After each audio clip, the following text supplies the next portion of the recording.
Welcome back to the You Are More YouTube channel with me, Daryl Harley.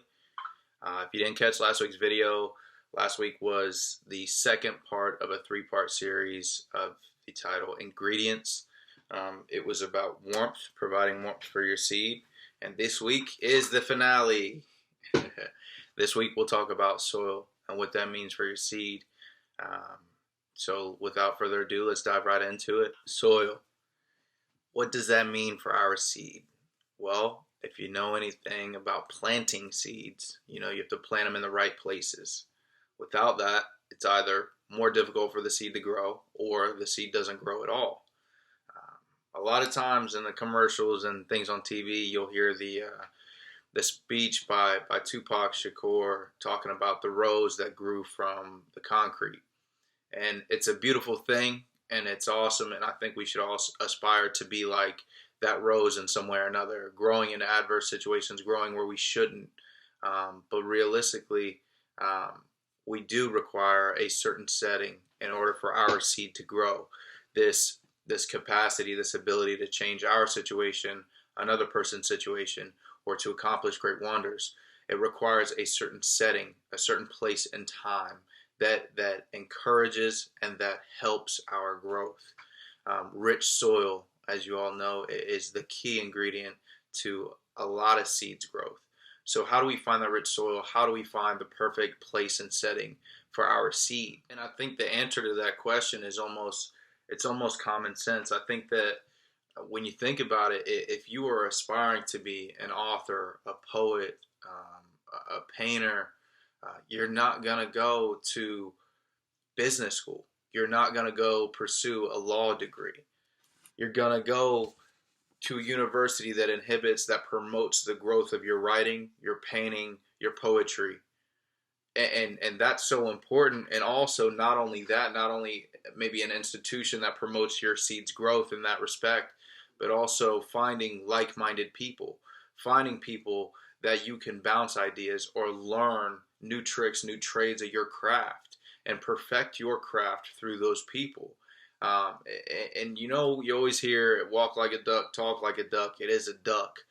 Basically what that is pertaining to is the people that you hang out with or the people that you associate with, you are to those people. And I don't always like to buy into that because I think and I believe in individualism. I think that no matter who you hang out with, no matter who you choose to spend your time with, that doesn't define you. To some degree it does. You might do similar things, you might have similar viewpoints, but for the most part it doesn't really define you. But it also helps you being around people who have the same ambitions, have the same goals, or the same ideas and philosophies of life. It promotes your growth. So I will encourage you, if your seed, if the way that you are to change the world is something like that, is writing, is poetry, is painting, find people who have that similar aspect, who have that similar outlook on life, or that similar seed to yours, because that's going to promote growth. Because if you see them doing successful, or you see them coming up with a plan, it's also going to encourage you to do the same. And the same goes for CEOs, CEOs, businessmen of some kind, anybody. You want to be around like-minded people in the beginning, because as you're growing these roots, as you're becoming rooted in your seed through this soil, you need to develop strong roots. That is, people who are encouraging you, who are positive, and who provide nothing but growth towards you. Because one day you will run into people who oppose you. You will run into people who do not acknowledge or maybe even agree with your tactics or your seed. But only by having strong roots will you be able to retain or maintain your position when those people begin to push and argue and disagree. Something that I hear a lot and that I see a lot in today's world by my peers and even younger kids is this talk about your circle, the company that you keep or choose to keep. And a lot of times I see people say, I keep my circle small. And I get it. By having a small circle or a small group that you associate with. You're eliminating drama. You're eliminating any fear of being hurt by people you care about. And I get it. It's great. But at the same time, I think that's one of the most crippling things we can do as human beings is limit our circle, because we gain so much knowledge from one another. That is truly how we grow, is by one another. Iron sharpens iron as man sharpens another. What that means is most of the information, most of the knowledge that we gain is from another person. The books that you read are written by somebody else. The news that you hear is commentated or written or anchored by someone else. The stories that you hear are by someone else. And even on a simpler form, on a smaller form than that, you learn to walk from another person. You learn to talk from another person. So if by limiting your circle, you are also limiting your pool of knowledge. So let's take it in the context of your seed.